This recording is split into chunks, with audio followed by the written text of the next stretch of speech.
According to the American Farm Bureau Federation, your 4th of July cookout will cost a bit less this year.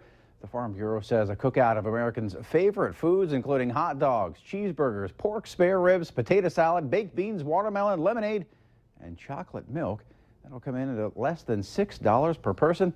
That's down about 3% from last year. Well, yesterday marked the start of Minnesota's new buffer initiative. Soil and water conservation districts are hiring staff to help set up the new buffers.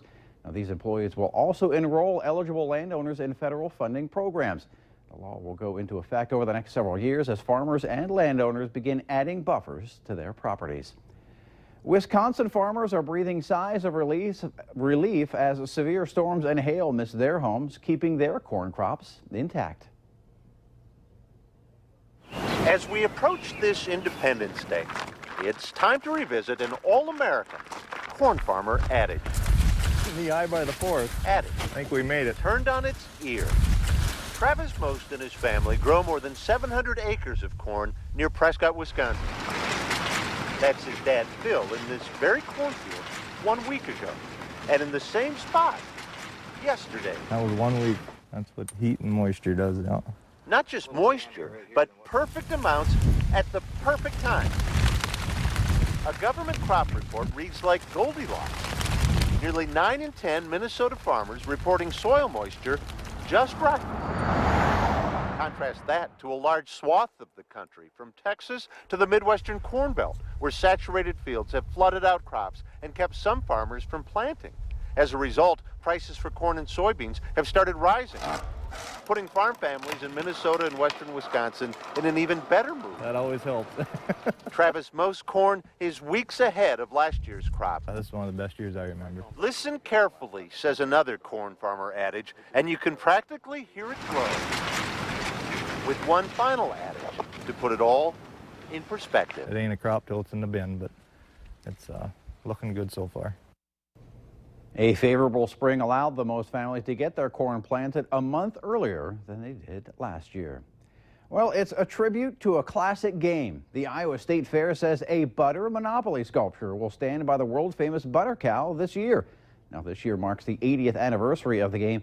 Fairgoers can expect to see their favorite Monopoly pieces come to life alongside Monopoly's iconic character, Rich Uncle Pennybags.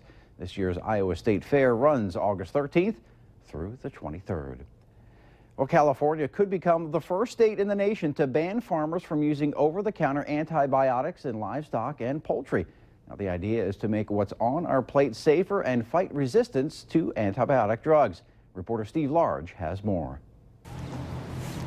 Cattle and poultry farmers in California may soon be blazing a new trail in how to medically treat their animals. Just ask UC Davis veterinarian Michael Payne. Livestock producers inside California, inside the Central Valley, are the most highly regulated commodities inside the United States. Payne specializes in livestock pharmaceuticals and is closely watching a new proposal that could ban California farmers from using over-the-counter antibiotics in livestock and poultry.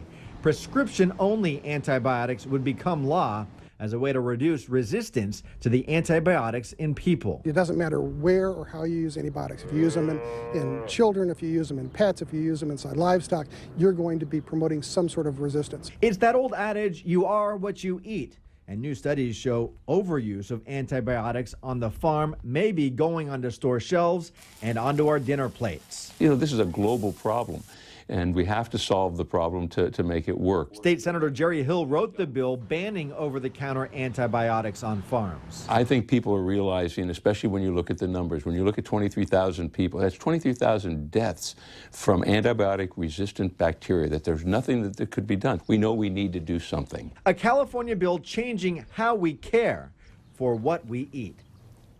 That bill goes to the Agriculture Committee on Wednesday. That's today, or yesterday it went to the went to the committee. If it passes the full Senate and Assembly, it would go into effect in January of 2016.